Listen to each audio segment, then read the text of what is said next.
Good evening, everybody, and welcome to our Monday night panel. We've got a bumper one tonight. We've got lots of guests on. We've got Dave Rixon from the club on to have a chat with Vic for a few 10-15 minutes before we bring the panel on. So we'll do that in a second.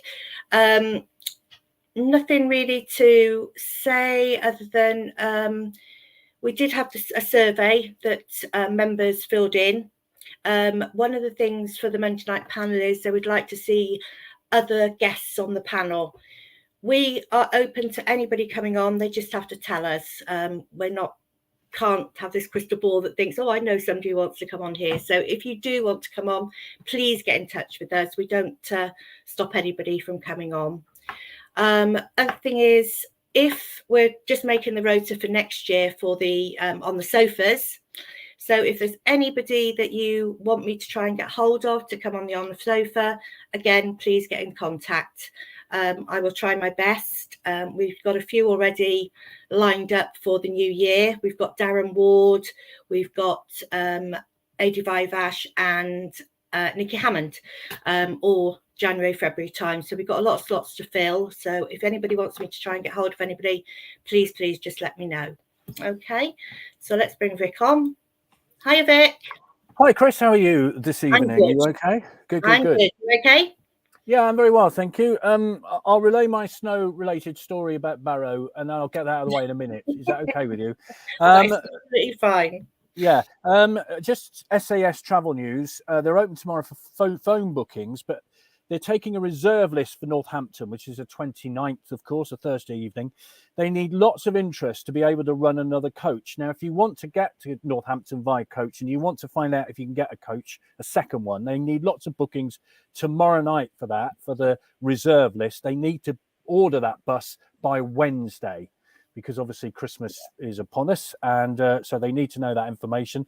Not many seats left for Colchester, and then similar to Northampton, a reserve list, if they can get one booked for Colchester, they'll need to know how many might want a second bus. So that's the news from SAS Travel. And I think we should also say, Chris, thanks to Danny and Colin, our drivers on Saturday, who drove us all the way up to Barrow in horrendous conditions at times and back again.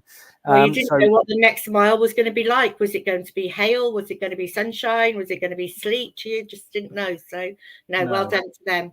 Yeah. So shall I tell my snow-related story and then it's out of the way? Then. So we get back from Barrow. This is at 7 o'clock in the morning, first of all. I drive into the car park we normally use to wait for the bus, discover that it's 3 foot in snow, too late because I've already driven into it. So therefore, tried to move it. It didn't move. So we went to Barrow, came back from Barrow, hoping it might have thawed during the day. Of course, it hadn't. It had frozen. So therefore, at 9:20, I think, we got back to the bus, where the car park was, got out a plastic spade, of a bucket and spade, the grandson's bucket and spade, and started shoveling the snow out of the way and using a yoga mat to get to the top. Heath Robinson, but we made it to the road. So there we are. That's my snow-related story. I honestly think you should write a book of your escapades travelling to away games. I think I've bored enough people with that story already, so that's the end of that. Okay, so let's bring Dave on. Good evening, Dave. Good evening. How are you both? You okay? We're very good, thank you. Thank you very much for coming on at short notice. Pleasure. So if anybody's got any questions, please leave them in the comments. We'll get through as many as we can. And I will leave you, Vic, with Dave, and I will see you shortly. Chris, thanks very much indeed. Dave, thanks again for joining us this evening. And I wanted to know how you settled in, really, because, I think it was the summer you kind of joined. You're now a few months in. Is it what you expected, more busy than you expected? How have you found it?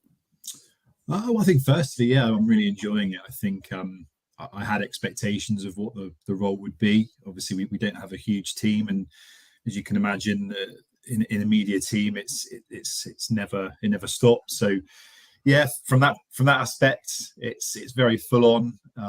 No 2 days are the same, but I love the buzz around the club. I love the people that I work with, and the job itself. Like I say, just sort of throwing yourself from one, from writing a press release 1 second to sorting out an interview with a player the next, and then writing a match day program to then preparing Scott and players for a fixture coming up. So really full on, but yeah, really enjoying it. And I don't know where the last, I think it's almost 7 months now, I think. My maths isn't great, but yeah, it's getting on for that, and it's absolutely flown by, to be honest. As somebody who was sort of a reporter in the dark old days of pre-media officers, I mean, it was a case of you just phone somebody up and get them on and all that kind of thing. It's slightly different these days, isn't it? And there's sort of not a firewall, but there is a way of doing things. Can you explain why that is?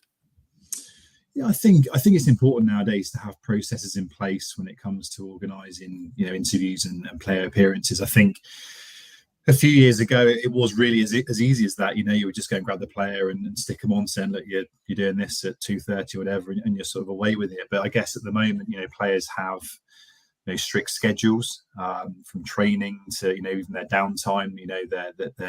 They're keeping fit, they're eating the right things, and they're busy people. And I think for us to have protocols in place, we're obviously, when an inquiry comes into myself, I'll speak to Sandro. Obviously, we'll run it past Scott to make sure that he's happy with it, and obviously then we'll let the player know. We'll give them an overview of what's expected of them.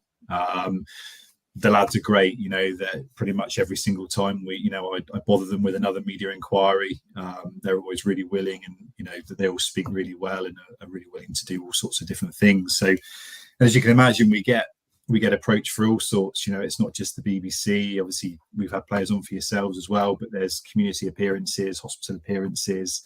We do a lot in the local community as well. The lads are great at doing that. So it's really, really hectic. But yeah, it's good to have that process in place to ensure that communication is really, really important for us, and to ensure that everyone's in the know, and that the work I'm doing and Callum's doing and trying to organise these appearances, it's not affecting the players' important schedules for training and what Scott's got in place. So yeah, it's working well, I think.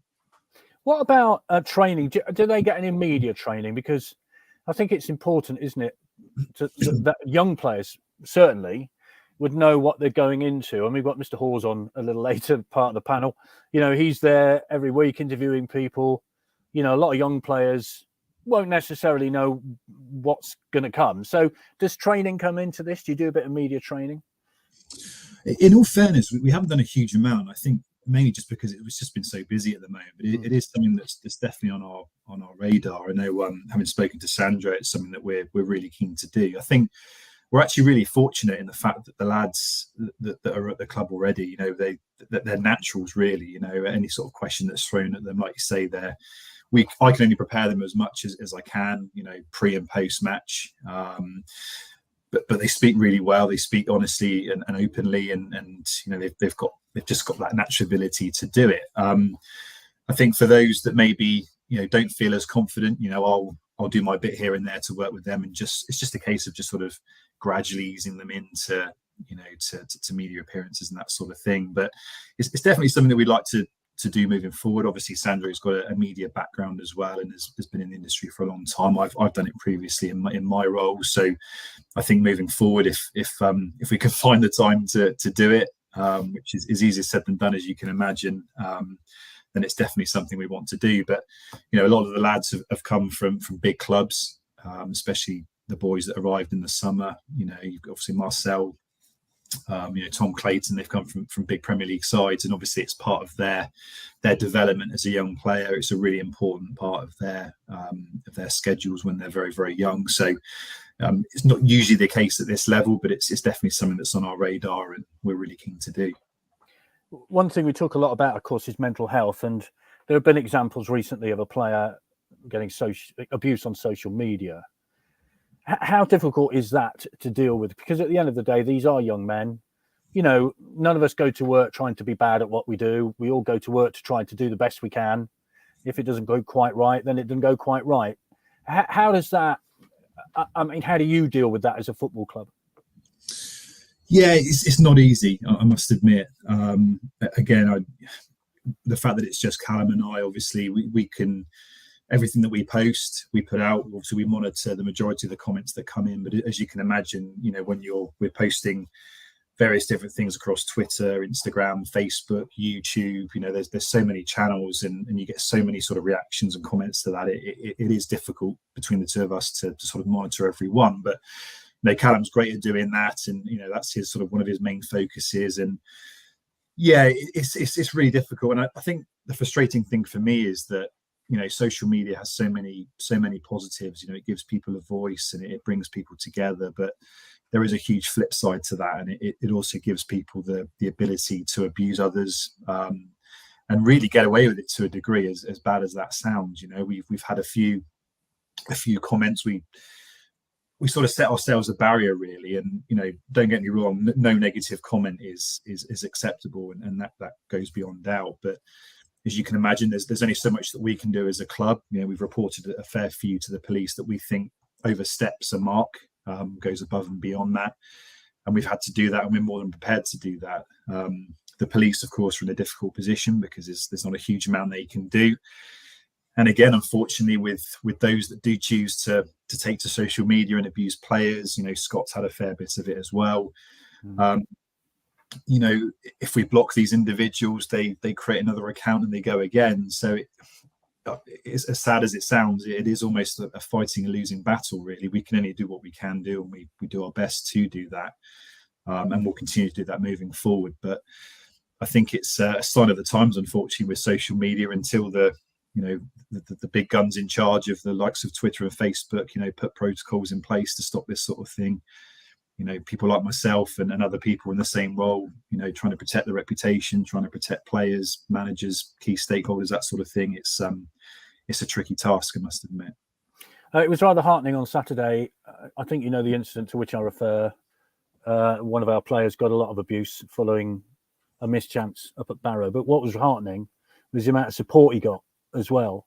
So it works both ways, doesn't it? And I hope that support filters through to him to make him feel better, because hey, it happens. It's football. I mean, imagine missing a penalty in a World Cup final, for goodness sake. How about that? So I hope that support gets through as well as the other side too. So let's hope that, and hey, for goodness sake, just don't do it. Why would you do it? It's that simple. Right. Whereabouts are we then in terms of the mood of the players? So what you have gathered, we've been through a little sticky patch, haven't we? It was our first goal since Mansfield, for goodness sake. So that is quite a sticky spell. So what's the mood been like, would you say? Do you know what? One thing I've noticed from the start of the season, obviously, we came in for a fair bit of criticism at the very beginning. We drew a lot of games. Performances weren't what the fans were wanting to see. But the team's come a long way from that. And one thing that they've always had, whether we've won a game, whether we've lost a game, whether we've drawn a game, whether we haven't scored a goal, the mood in the camp is fantastic. And the lads, we've got such a tight knit group. Everyone gets on really well. They all support each other. I think that's really important as well. And it's actually something that the club hasn't really had to try too hard to try and integrate with the players. It just seems, especially over the summer when we had so many new players come in. One would come in on his first day, and all of a sudden he's accepted into the group, as it were, and that's never really changed, to be honest. And I think it's really heartening to see that, because obviously, again, mentioning sort of social media and things, obviously people like to take to that to criticise a fair bit, and they have done this season. But you've got to give the players credit, really. They've of course they're disappointed by some of the results they've had, and if the performances aren't up to standard, they're well aware of that. They don't need to be told they haven't played as well as they should, or they haven't had the best game. They're well aware of that. But there's disappointment, but it's straight back to it. And the next day they're at training. Scott's working really hard as well. There's smiles. They work incredibly hard, but they've got a really good balance there of putting that hard work in. They believe in each other. They believe in Scott. Scott believes in his players. And to be honest, that's pretty much the recipe you need for a successful season. And I think, we've had a few dips in the road with results, over this season, but it's a 46 game season, and I think you'll rarely see a side win their first 25 games, lose one, and go on to win the rest. It doesn't work like that. It's a very demanding division. It's a very even division in a respect. So you're going to have a few dips in form here and there, but like I say, the players stay focused, they stay positive, and they just keep going. And whether it's a good result or a bad result, if it's a good result, they enjoy it. But then it's the next day, it's straight back to it. Right, let's go to the next one and let's prepare them the right way and go again. I think they're fourth in the table last I looked, which, hey, going into Christmas is acceptable, I think. Not bad, is it? It's not bad. No, it's all right. This is from Lord Pom. I admire you guys dealing with some of the nastiness that you have to put up with. And Claire, hello, Claire, says, I bet Dave didn't expect to be playing in a charity game against some STFC legends at Supermarine as part of his role when he'd not long join us. That's that's not bad, is it? I mean, that was quite hot as well that day, if I remember rightly. So how was that? Yeah, it was extremely hot. It was a bit bizarre, I must admit. All of a sudden, you're sort of invited along. Obviously, when Ray was here, it was he was a bit short, and to be fair, before I came up here, I was playing football relatively regularly, and back in the day, played at an okay level. And funnily enough, Ray actually was the club secretary at one of the clubs I played for when I was a bit younger. So we're a very weird link there. But he recognised me on my first day at the club and just said, "Look, bring some boots with you. We might need you." And then all of a sudden, I'm playing with Sam Parkin, Matt Taylor, Charlie Austin's there. So it was a very strange, surreal experience. But yeah, really enjoyed it, and it was nice just to. It was so full on when I first started, but it was nice to have a little break and just actually get to know some of the club legends as well and forge those relationships. So yeah, really enjoyed it. You mentioned the Charlie Austin words. I'm not going to ask you. It's okay. I'll leave you out of that. Yeah, I remember this, as I said it. Yeah. Steve says we're fourth at Christmas, not doing bad. Saturday's win was just what was needed. And Sean says we seem to be a thorn in the side for teams that have decent home records. Barrow, of course, we're going very well before we played them on Saturday. So before I let you go, then, what are your wishes for the festive period? I mean, are you going to get a Christmas day off, or this training? I'm guessing. So are you in doing that? No. So my plan is. It's very much a plan at the moment, but I'll head home on Friday to see my mum and dad. I haven't seen them since I joined, actually. So I'm looking forward to that. So I'll head home on the Friday. I'm planning to have the Saturday and Sunday at home, and then I'll come back first thing on the Monday. And obviously we've got the game. Obviously there's all the build up to do before that. So we'll be doing press conferences this week and preparing all the media bits and pieces before then, and then. Once Boxing Day arrives, I'm staying down here and into the thick of it, because obviously, as you say, we've got a fair few games in a very short period, and obviously away games as well. So a little bit of travelling there. So it'll be a case of one game finishes and then it's preparing for the next one from a media perspective and going again. But no, that's the plan. Whether it'll happen like that, I don't know. But we'll have to wait and see. But either way. Really looking forward to the hectic schedule.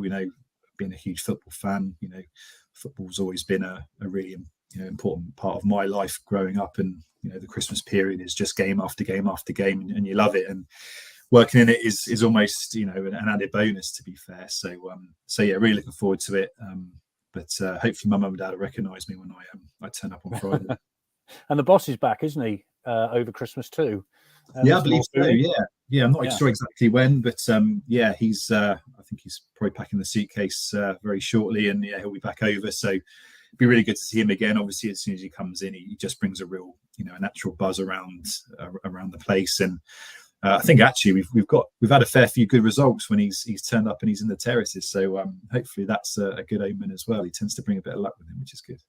And well done to him for actually bringing Neighbours back again, the TV series. I'm delighted he's done that. So I'll have a word with him about that. And yes, Dave, thank you very much indeed, not only for tonight, but for everything you do, because I know you work incredibly hard and you're always very helpful to Chris in putting this together. So thank you ever so much. And I know sometimes there are barriers, but we appreciate you trying to get over those barriers. So thank you very much. No, thanks a lot. Thanks for having me on. And it's never an issue. No. Brilliant. Right, we'll let you go now. Off you go and have your supper or whatever it is. I was just going to say one thing, a bit of feedback, really, that I knew a few people that were at the senior citizens dinner on last Tuesday, and they commented on how the players integrated into the mood of that and everything, and it was really good because they're only young. They're sat on a table with older people. Just careful what you say there, Chris. No, I was very careful then, but so it can't be very easy for them. But they seem to enjoy it, and very, very good feedback. So No, that's really good. No, I appreciate that. And yeah, I'll pass it on. And yeah, the lads, like I say, are just brilliant. Those sort of things, they're very natural, and like I said, they actually enjoy doing it as well, which is always an added bonus, isn't it? So, so just a quickie. Steve has sent a message in saying, "What's your prediction for the season? Got any?" My prediction. I mean, I think we're more than capable of. It's playoffs for me. I'd love to say automatics, but I think you look at Leighton Orient and Stephen, you probably think there's a bit of a gap at the moment. But like I say, it's a funny old league. They only need to sort of go on a run of 3 games without a win, and all of a sudden, it switches back up again. So automatics, of course, would always be the aim. But I think we're nailed on for a playoff place if we can just continue the performances and score goals, of course, and just keep believing in ourselves. So yeah, playoffs for me, I think it's got to be the reality. I think. Brilliant. Thank you very much indeed, Dave. All the best. Thanks Dave. I'm sure I'll be in contact soon. No worries. Look forward to it. Again. See you, Dave. Bye. Brilliant. Okay, so should we get the others on? So we get ladies first. We have Anna, and we got Andrew. We got James. We've got Rob. Hello, everyone. Hello. Mr. Alan Isles is with us. Good evening. Good evening. Okay, so I will leave you to it. There's a few questions coming in, so we'll get through as many as we can. Thanks, Chris. So let me see. My maths is bad, but that's 50% of us with Santa's hats on. So that's pretty good, really, I'd say. Mr. Hall's left is at Barrow, which is very disappointing. James, what's your excuse? I don't actually have one and didn't pick up one at the last game. So, yeah, that's my excuse, and I'm sticking to it. Poor, very, very poor. Alan? The gonk stole mine. Is swearing in the background. He looks very impressive. And Alan, welcome along to your debut. I know you spoke to us at the Marlborough Football Club live event that we did, but thank you for joining us tonight. You are the co-founder of the Marlborough and Pusey Group. Indeed, with Mr. Paul Clark. Yeah, thank you. Good evening. Yeah, welcome along. Thank you very much, Steve, for joining us. Let's go to Anna, first of all. Let's talk Barrow. We've got lots to talk about tonight, so let's talk Barrow. I think many of us travelled up there, Anna, with not too much in the way of expectation, but I think we were pleasantly surprised. Yeah, I mean, most of all for me, it was a kind of a sense of relief in a way that you travel that kind of distance and get a result, and also a sense of relief that we can score the first goal and we can win games in a pretty convincing way, to be honest. We were on top, weren't we, particularly in the first 45 minutes. So for me, that was it, really. It was a relief to get back on the winning trail, especially after some quite poor performances. It's always a good thing, isn't it? So yeah, relief overarching, I would say. Andrew, you were doing the commentary, of course, and I would imagine getting that goal early was a big plus, wasn't it? Yeah. I think it. What did we get to? 337 minutes between goals. So yeah, just to do that and to get ahead, I kind of discovered later on from my Barrow colleagues that they find it, in particular, sort of difficult to get points back from losing positions. So perhaps it's even more significant than usual to score the first goal. But yeah, it was great to get that. Many thanks to the rain and snow that helped a terrible back pass eventually get turned into a penalty. But the team had sort of started brightly. Even in those few minutes, they got the reward for it, and the difference that seemed to make, or the way they were able to play after that, was just so much more impressive with that kind of weight off their shoulders. Yeah, definitely. James, did you didn't travel, but did you watch it on iFollow? I did. Yeah, no, I did. And what were your impressions? Do you know what? Same as you, really, Vic. I wasn't expecting much, but being a diehard fan, I watch all games, however we're playing at that particular time. But do you know what?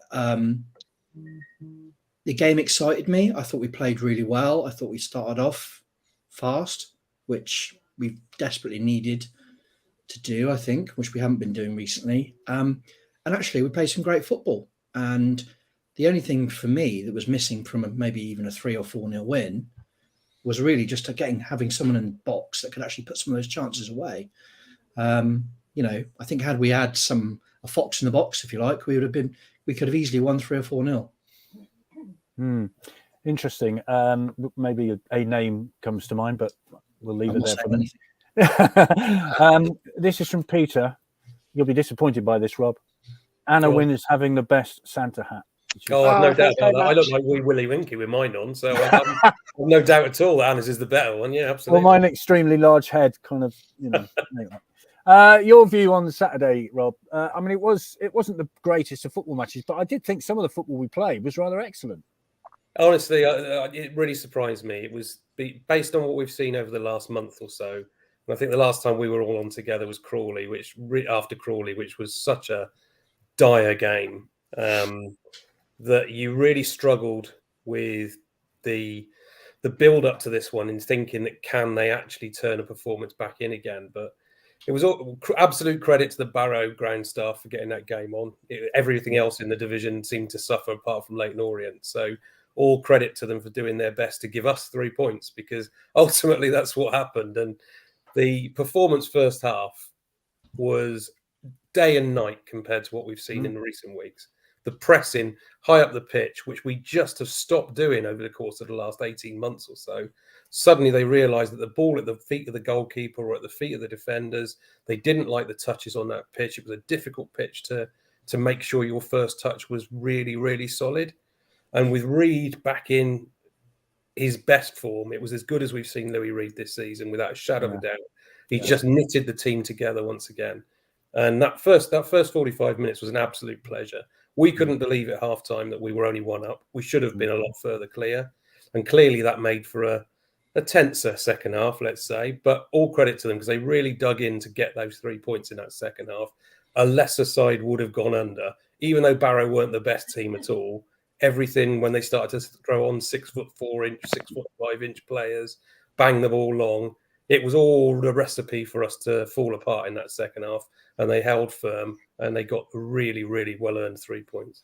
Yeah, a word for Angus MacDonald as well, his first game. Yeah, absolutely. I think he made a mistake early on, didn't he? Which, he held his hand up straight away. But goodness me, didn't he put in a centre-half's performance for the rest of the match? Ellis Andelo, I thought, had his best game for a long, long time too. Very solid at the end, mind. You could see he was really struggling in those last 10 minutes. Yeah. Well, I must have. It was a lot of work to get through. But, there are a lot of positives at a Saturday. Anthony says, first 45 minutes we were brilliant. However, second half average. I think it was. We were under a lot of pressure second half, but they maintained that. They just, got away with it in terms of they worked really hard and kept out Barrow. Alan, you were part of the Marlborough Massive there on Saturday. What were your views on the performance? First half, as everybody said, it was a great first half. Shame we were kicking the other way. Could have done with a pair of binoculars for the first half. But it was disappointing to only be 1-0 up at half time. In the first half, the only chances the only time Barrow got anywhere near our goal was when we either sloppily gave the ball away, and you mentioned McDonald just now, or we gave away cheap free kicks on the halfway line, and it gave them the chance to punt the ball up long and get it into the box.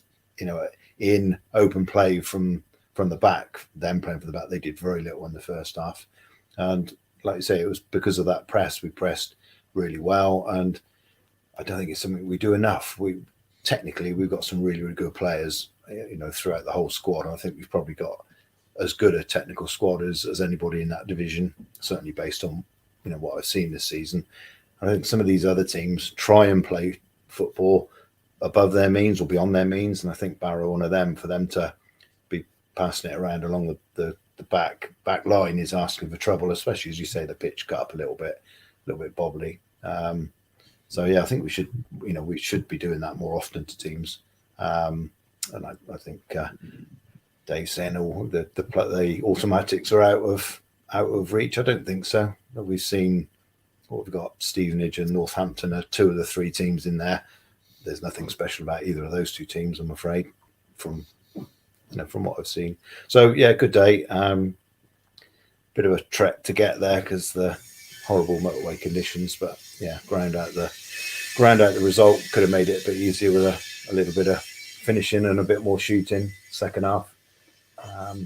So I know, the Adeloy miss at the end, but even before that, Darcy had a good opportunity to shoot with a dipping volley with the keeper in absolutely no man's land. Now, whether he didn't realise where the keeper was, but anything on target would almost certainly have gone in because it was an unguarded goal. And I think getting the goal early in the first half just settled the nerves and we played some good football. And I think if we'd have got that early goal in the second half, would have been a walk in the park. And excuse my DIY man doing our bathroom. That's all right. Yeah, I was going to say you're having a new bathroom fitted. That's the reason for the noise. Which, yeah, you're allowed to do that, by the way. Yeah, let's have a look. Marcus says need to score an open play, not penalties. But Steve says a goal's a goal, no matter how scored. I dare say scoring from open play would be a real plus on Boxing Day. Derek says, hello, Derek, watched the game at Barrow from the main stand. Felt we moved the ball quicker with more purpose. My only concern was when Darcy came off, as we seemed to give up the middle of the park. That said, I didn't think you could see Barrow scoring.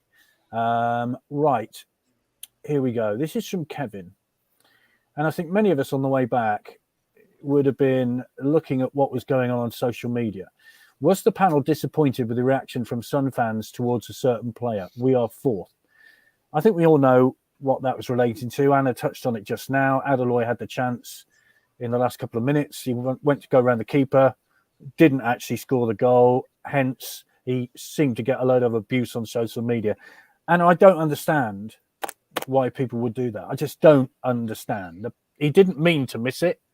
He seemed to get confused. He seemed to have no confidence. Having a go at him on social media is not really help, is it? Yeah, you know, my views on this are pretty well known, but this is not just a social media problem. This is a problem on the you know, in the terraces as well. The debate and questioning is fine, and putting your point of view across is fine, but the level of personal abuse that gets held and the vitriol that is sometimes spat at the players, I just think is overstepping that mark in a, you know, in such a way that people have really got to take a look at themselves and ask themselves, you know, do I want my club to succeed, and do I want to G players up and give them some motivation, or do I want to, you know, crush them with a phrase that is just unnecessary? So social media has a lot to answer for, obviously, because that's really personal, and if people are tagging individuals with abuse, that's just not on. And I looked at Scott Lindsay's face on Saturday as well. I mean, okay, he was absolutely drowned by the time I looked, so he's going to look a bit miserable. But you know, he's been getting some unfair abuse in my view as well. That, as I said, you know, questioning and debate, that's what we're here to do. We're here to debate, is the formation the right one? Is he picking the right players? Can he motivate them? Have we got plan B, that sort of thing? But to level personal abuse at people, I just think is so out of order. You know, I'm not even suggesting that we don't question, but you've got to really look at why people are doing this sort of thing. And you can also see why players, I think, doesn't Seydou Khan, I think he limits who can see and tweet him, I think. So some players are going to have to, you know, take that step back, perhaps. All players like the recognition and the, you know, idolatry, I suppose, when they do something good. But you know, if anyone gets something wrong and they get that sort of abuse, they've really got to think about taking a step back for their own mental health. I think it's just out of order, and I hope that some of the messages that were referred to, that the Adeloye got in support of him, and hopefully Lindsay as well, will make a difference, and you know, help them to understand that there are some reasonable people out there as well. Sure, Andrew, I mean, you deal with these players on a week-to-week basis, and you know as well as I do, I mean, even in my sort of, you know, humble career, you'll get 100 good comments and you'll get one bad comment, and that one bad comment hits home. You know, simple as that, really. There are serial offenders, which I think we probably all know about.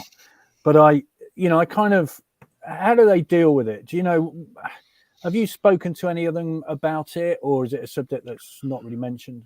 I haven't really. Do you know what? This week it's probably quite a good sort of point to kick up. Really, you know, there's one thing that sort of Anna's talked about there, which is kind of tagging players to be personally critically of them, which I must admit find a bit bizarre. But I guess the difference between back in my day, when you'd sort of go back on the coach, you'd sit in the pub afterwards, and you're still like got that sort of pent up energy about the result. You can turn to whoever's sitting next to you and saying, "What the bleep did X do?" You know, missing that chance or not making that save or giving away that penalty, and you sort of let off that bit of steam. The trouble is, sort of social media offers you that opportunity to vent your frustrations about 10 seconds later, and even be able to have some go at kind of directly contacting the person before it sort of come out. So I think that's a different problem, and I hope the players have sufficient kind of self-discipline not to search for their names, because as Anna says, it's fair to sort of debate them and look at their performance, but again, the difference with social media is those conversations we have. If a player really wants to sort of overhear it, he can search for his name and look, and he hopefully they understand not to do that. But it's, actually, Vic, I think you give me quite a useful talking point for later in the week. So, all right. Thank you. If you want to send a fee, Yeah. No, you give me enough book plugs. It's time to return the. Thank you very much, James. I don't know. It is weird to me. I don't get it. I mean, we all have opinions. We all sort of say, "Oh, I don't think that player's great. I don't think that player's great." But the thought of going on, we've seen a high-profile journalist have a go at somebody over the last 24 hours, have we not? Making the most ridiculously obscene comments, Jeremy Clarkson. I don't understand what gives them any kind of right to do that. I just don't understand it. No, I completely agree. I think for me, I question some of the people that make some of these comments about our players, because, maybe I lived in an idealistic world. I don't know, but we should be all supporting our players. Okay, so, we're a League Two club. We're not a Premier League club. There's a reason why our players play in League Two. They're not as consistent as players in the Premier League. Everyone's going to make mistakes. We all make mistakes.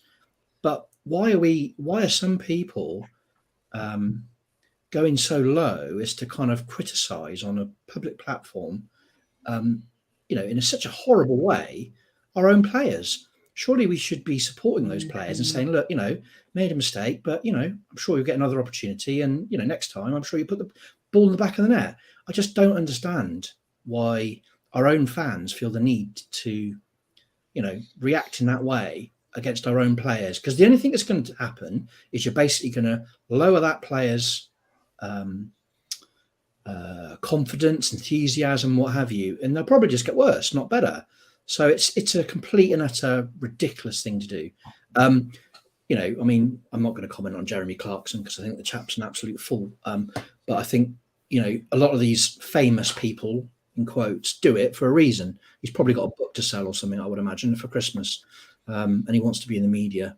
And that's why they do it. But in terms of our own fans, I really just don't get it. I think the thing for me that said an awful lot about our morale and support within our club is, I don't know if people saw it, but certainly watching it on iFollow, you actually saw Blake Tracy at the end of the game, go up to the player in question and ultimately put his arm around him, and you could see him talking to him for quite a long time, really trying to G him up and say, look, don't let this get you down, keep on going, and that says a lot about our club and also about Blake Tracy. I think, I'm probably one of his biggest fans, but I think let's hope that, the player in question doesn't take it and doesn't impact his game going forward.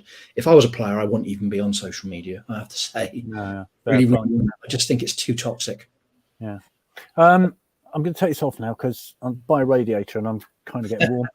Right. There's a couple of comments coming in on this. Sean said, I was gutted when he had that chance. When he was through, I even said, here comes his first goal. Remember when Fjortov got his first in a similar position after missing one just before Ipswich that time? Craig says, well said, Anna. Great summation of what most of us feel and where we are with debate and discussion at the moment. Steve says, I'm very vocal on our fan base and take some abuse for it, but it needs to be said. And I get the criticism of social media reactions, but can we talk a bit about Adeloy? Don't his performances to date worry anyone at all, says Rob. Well, I'll ask another Rob. I mean, that I think you can that's a fair point in terms of asking that question. But there's a way of phrasing questions or indeed comments, aren't there, Rob? Do you see the point I'm making? Totally. I mean, that comment is a perfectly valid one, isn't it? It's a question. Yeah. And we should debate, bearing in mind he was a signing for money in the summer, coming down from Scotland, didn't come down with a great goal-scoring reputation, but obviously was one of those players that we looked at the start of the season and said he needs to be the one that replaces the goals that we've lost from last year. So that argument is a perfectly valid one to talk about. The bit I really can't get, and it really does annoy me, is that what do you think you're going to gain by trying to talk to people in the way that these comments have been magnified this week? Do you genuinely think that player is now going to really want to play for Swindon? Do you really think that you've helped him further his cause and further our cause to try and get a promotion? Nothing at all. There's nothing to benefit from it. And I just don't understand the mentality of these people. It's utterly beyond me. Absolutely beyond me.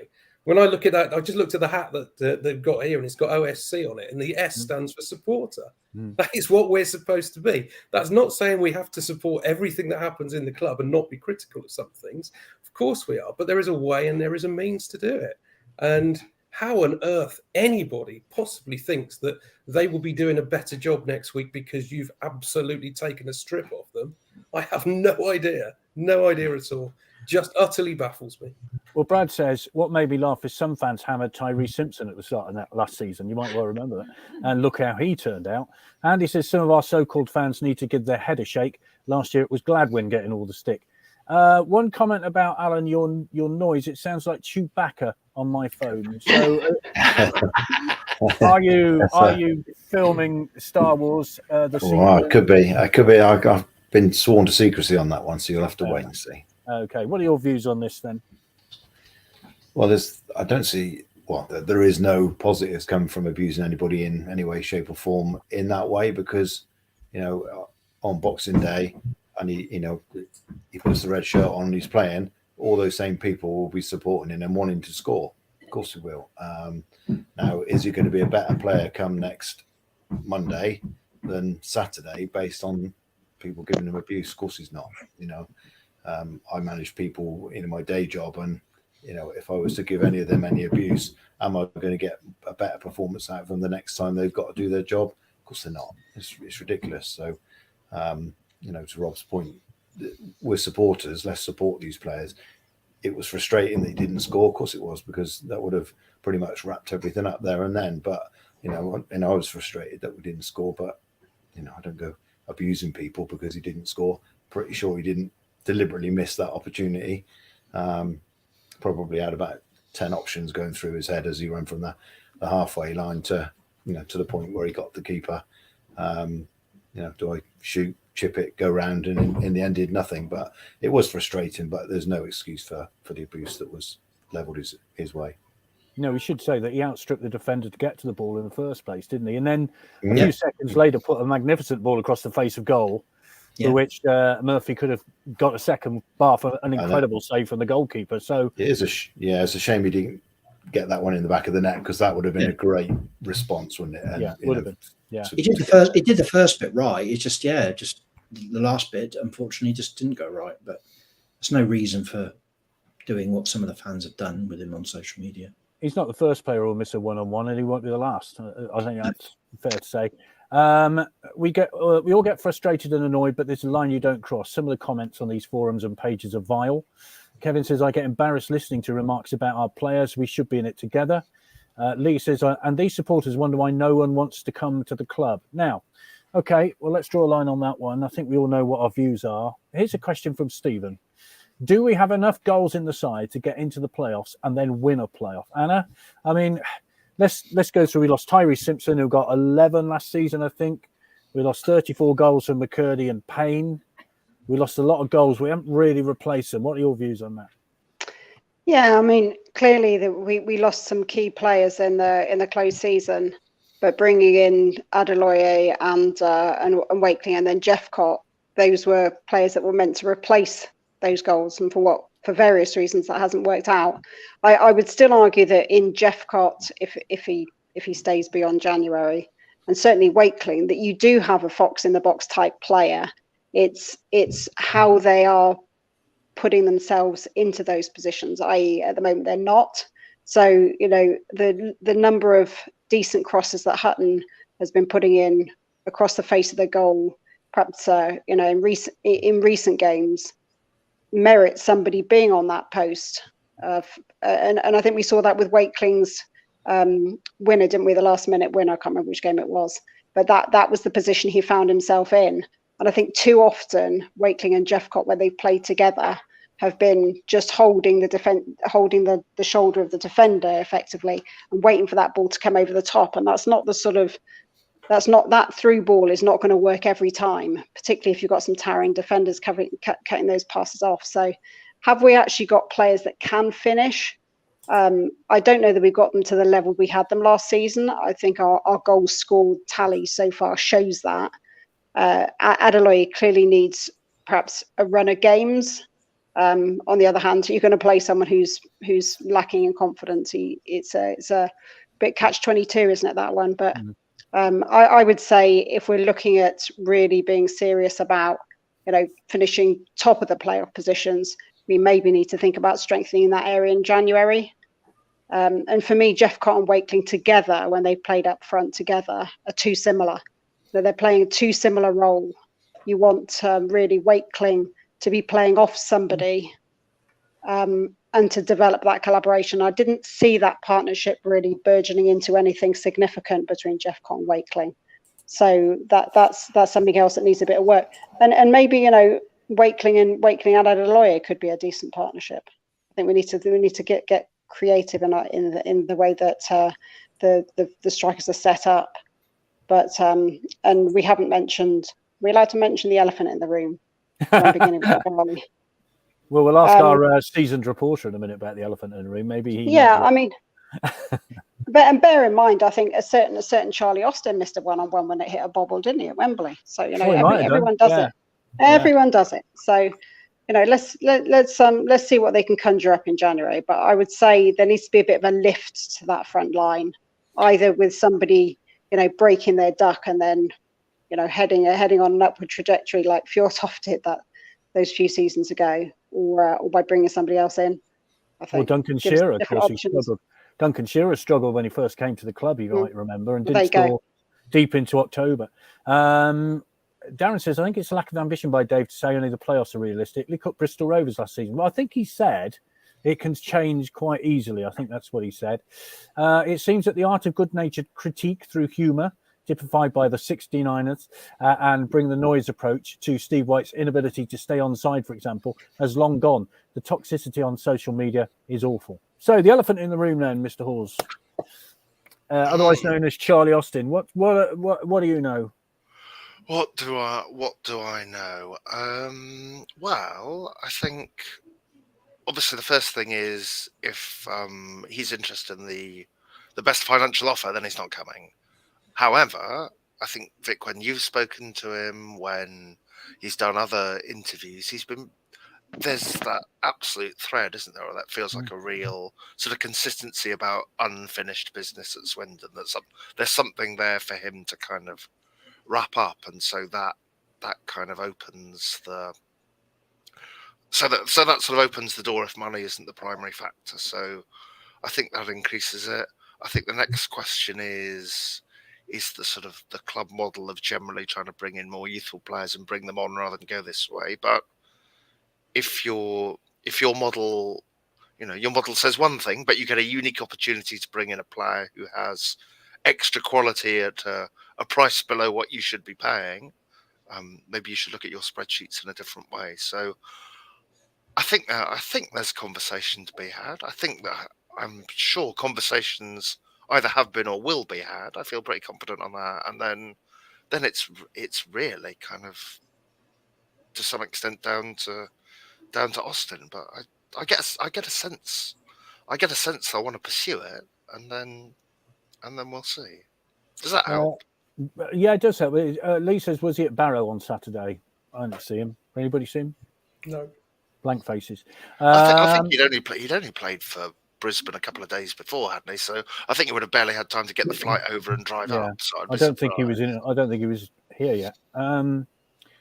The rumour mill is that Clem has met him in Oz. Sure, he said years ago he wants to finish up here. It's not a question of whether fans want him. It's a question of how much money will he demand and will he stay fit. Maybe we should offer him a pay-as-you-play deal. See how committed he really is to rejoining us. Okay, let's draw a line under the Charlie Austin thing because we're not going to go any further forward. The one thing I was going to... Pete sent me this message the other day, James, and you use this service on Saturday, iFollow. Now, it's been a great debate, has it not? That for some bonkers reason, it's been available during the World Cup, but not any other part of the season on a Saturday, which for the life of me, I don't get. I really don't get, because generally speaking, it's not affected lower league football, has it? So where do you stand on this? Should iFollow be available for the whole of the season? Yeah, absolutely. I mean, the club make a lot of money out of iFollow as well. So ultimately the argument about if you let all games be on iFollow live and let people watch them, not just listen on the commentary, that the club are going to lose out is not actually true. Because I think last year, looking at the accounts, which I think it's in the advisory board minutes, I think the club made about 200 and some odd thousand from iFollow. So, it's a fairly significant six-figure sum every season. I would open it up to all games. I think, I don't know the ins and outs, but I think the reason for during a normal season not allowing the Saturday games to be broadcast picture-wise is down to a very, very old law that says that 3 p.m. games can't be shown on TV on a Saturday. But again, it's an old law that's not ever been broken. But I think, yeah, they should be. I think it's a good thing. It allows fans that are, that can't get to every game to be able to watch.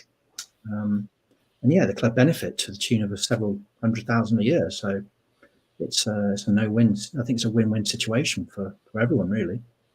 Rob, you and Mr. Hawes were a lifeline to us during that COVID season. I know it was not the greatest of seasons for you both to enjoy, but it was a way of people actually keeping in touch with their football club when they couldn't go. You're always at a game like I am, but what would be your view on it? Well, you're absolutely right, and James has pretty much covered it. I think the ability to then broadcast your club to everybody and anybody through iFollow, for those people who aren't like us, who aren't religious, and make sure that we're there as often as we possibly can be, it might just be the thing, if they watch us play well, that makes them come back to the county ground again. So we shouldn't lose the sight of that. I mean, from a personal perspective, I think at the moment it would be ideal if you were to be able to broadcast all away games and not necessarily all home games. Yeah. So you know fully well that your home support is going to hold up. And away from home, Saturday's a classic example. I'm sure there were several hundred other people who would have wanted to go to Barrow, looked at the weather forecast, thought not going to go. Looked at the fact they thought the game was going to be off, looked at the thought it was a Saturday before Christmas. It was the perfect game to have on iFollow at 3:00 last Saturday for a lot of people. So I would say away games personally rather than home games, but I absolutely see the merit in doing so.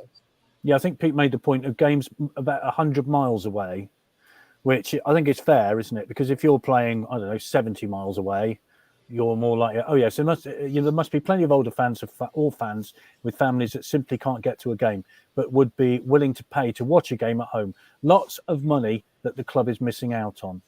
Darren says, "Nice to see some of you looking festive." All right, I'll put it back on again. I don't mind. I think that might be directed at Andrew and I, possibly. Yeah, I'm lacking a bit of tinsel here, I'm afraid. Yeah. Well, there we got the Santa beard going on there. That's okay. Alan looks very festive with his gonk and several other accoutrements. What about that, Alan? I mean, you're at games anyway, but if you weren't at a game like Saturday, which I would imagine it would be a godsend for people who weren't going to travel in those conditions, it's a good service, isn't it? Yeah, it is. I mean, we made good use of it through the lockdown period. Before that, I'd never heard of it, I'll be honest, because I'm always there. But there are people that can't get to away games for one thing and another. There were numerous reasons why Saturday was difficult, not least the weather and the longest pitch inspection ever that told us nothing. That was still non-committal. We were already 2 hours into the journey when that started. I think we're nearly there by the time the first one finished.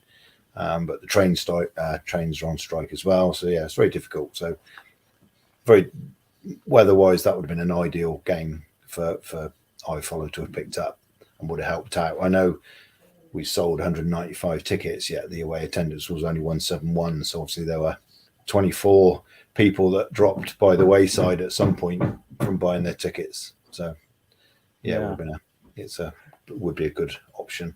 Yeah, the second pitch inspection, of course, was at 12 o'clock. And when that was announced, there was an audible groan on the bus, Rob, wasn't there? That we know what's going to happen here, don't we? Well, we were literally pulling up outside the ground with the Grinch from wandering past us, weren't we? Thinking this is just destined not to happen, isn't it? And then we saw a group of people on the pitch thinking, oh, they're all scratching their heads and looking at it. But then the wonderful tweet from Mr. Halls came through saying game on. So we were all happy about that. Mark says, You've never been so popular, Andrew. I know. Strange that, wasn't it? And Mark says, can't lie. I must admit, I did enjoy watching the game on iFollow whilst led on the sofa on a warm front room. I must admit, Anna, that was the one benefit of that awful COVID season was you just, there was no queue for the toilet, no queue for the tea. You could just unplug the laptop after another miserable away day, and just that was it, wasn't it?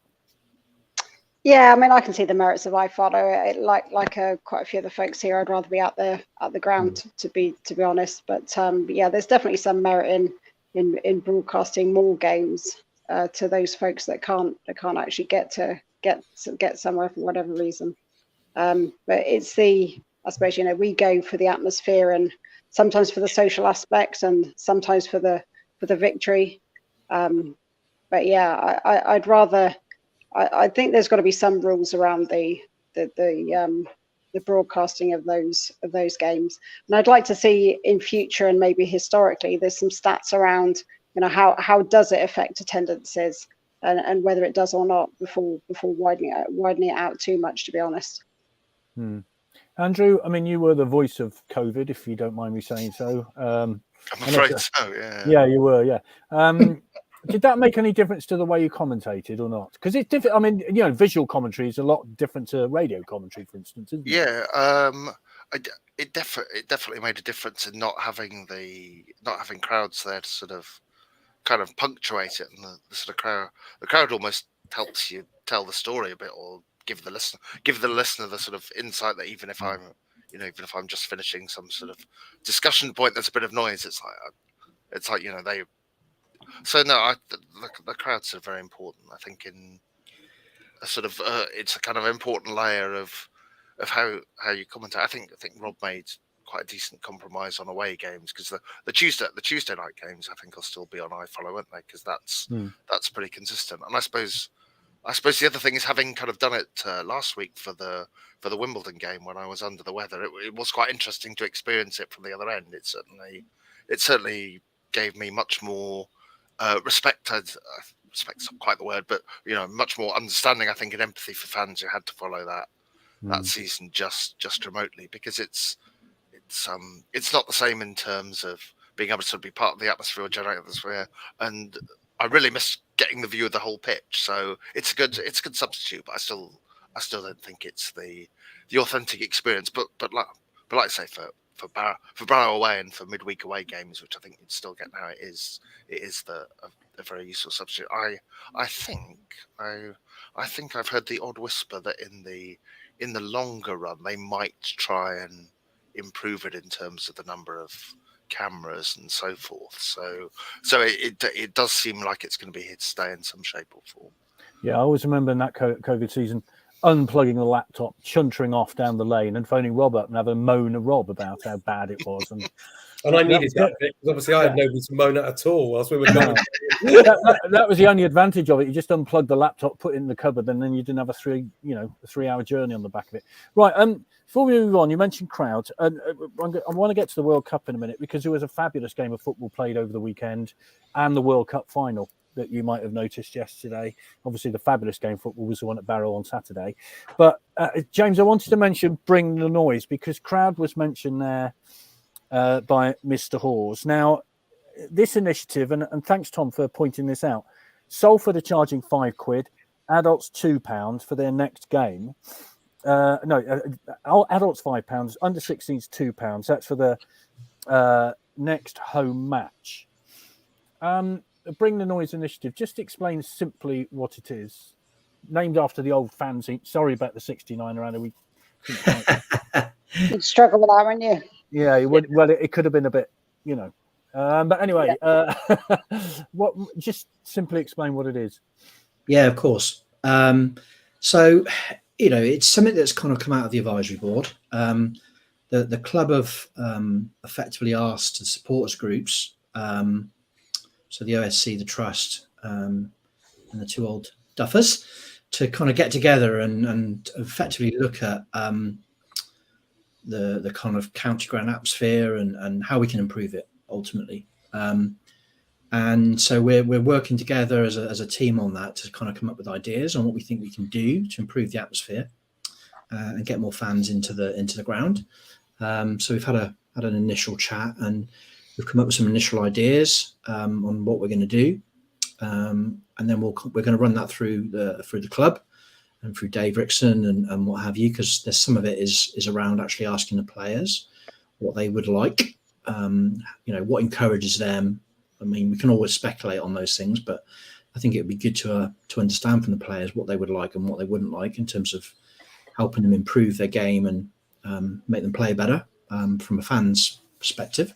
So yeah, we're going to kind of get all that kind of information, look at what we can do, and then put a plan together to present to Clem and Rob at the club to ultimately look to then instigate some of those things to improve the atmosphere. One of the things, the key parts of it, which will be in the early stage, will be actually surveying fans.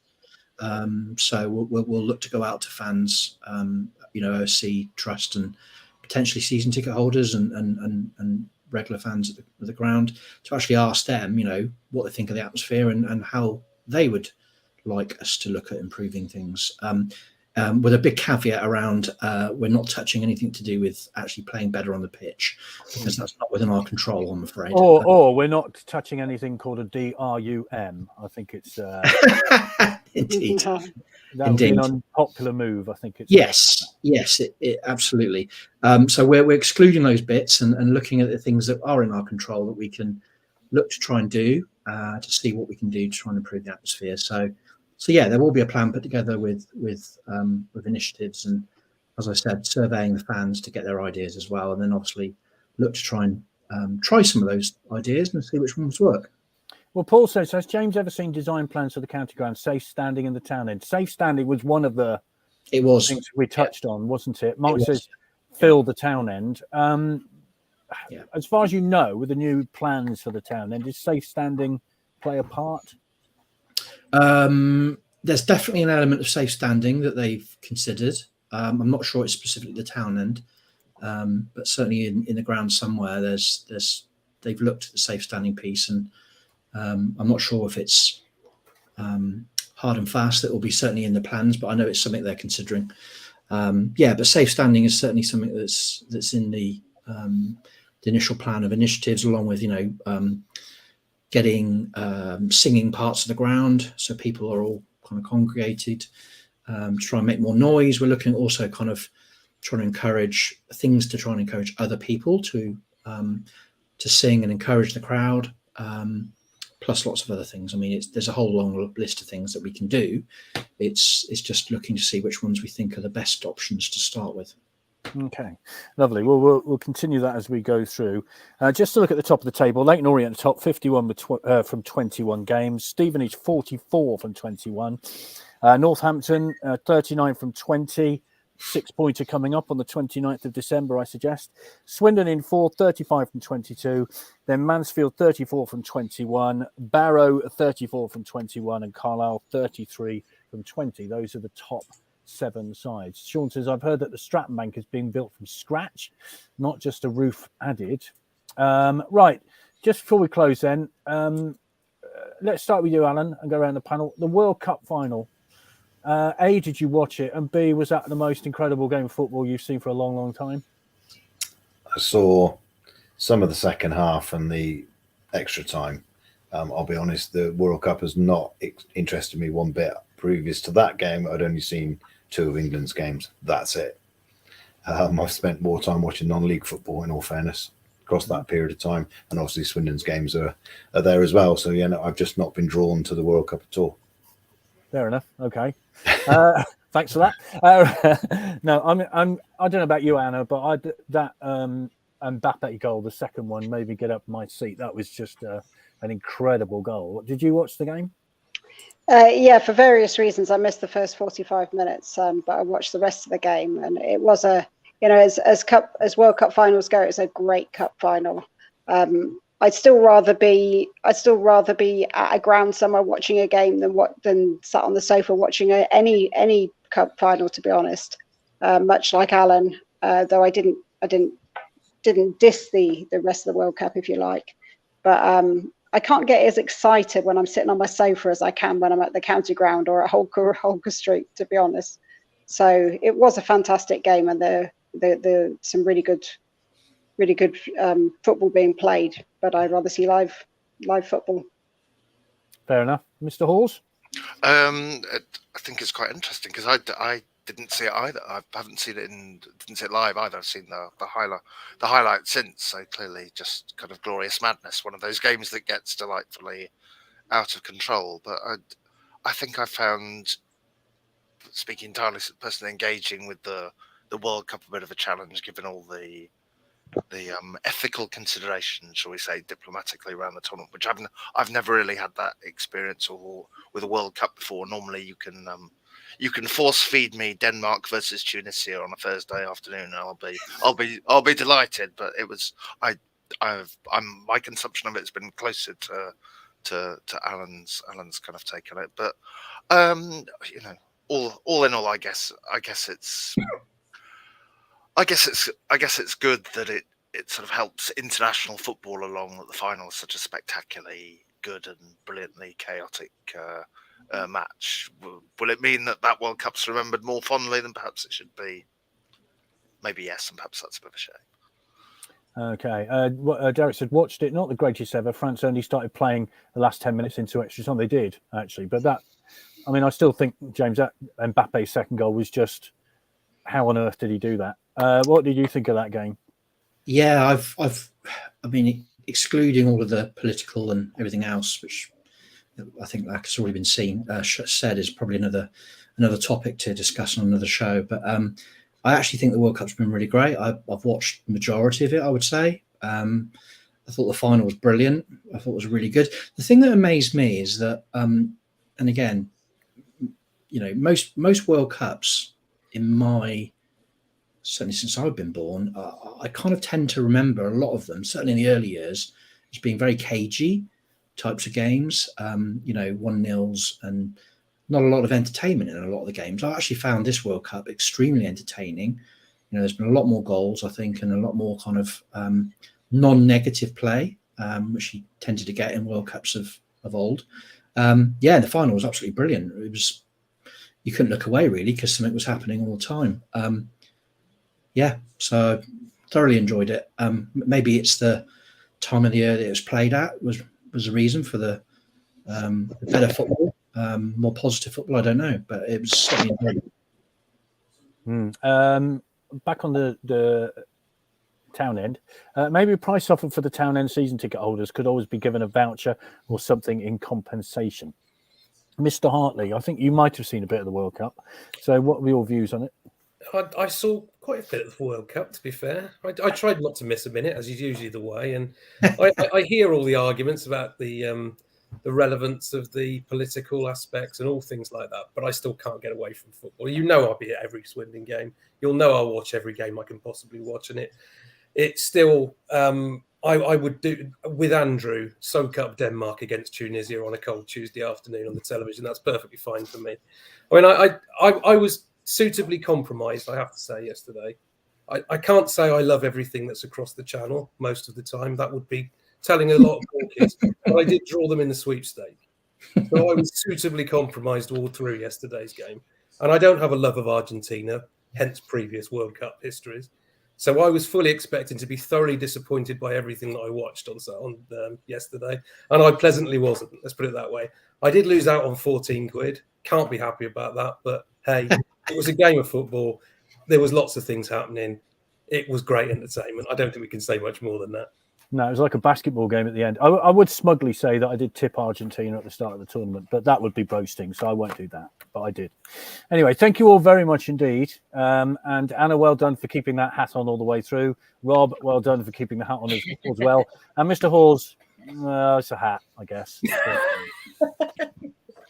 No hat at all from James. And well done, Mr. Isles, for your magnificent festive scenery. Very good indeed. So there we are, Chris. There we are. How about that then? A festive scene with the OSC hats as well. How about that? Exactly. No, I'm pleased to see. And as I said to Rob and Andrew before, thank you very much for putting them on when I asked you to and having the photograph taken. So much appreciated. Did our bit for you, Chris. Yeah. I believe Mr. Hall's had it on for precisely 11 seconds. Is that right?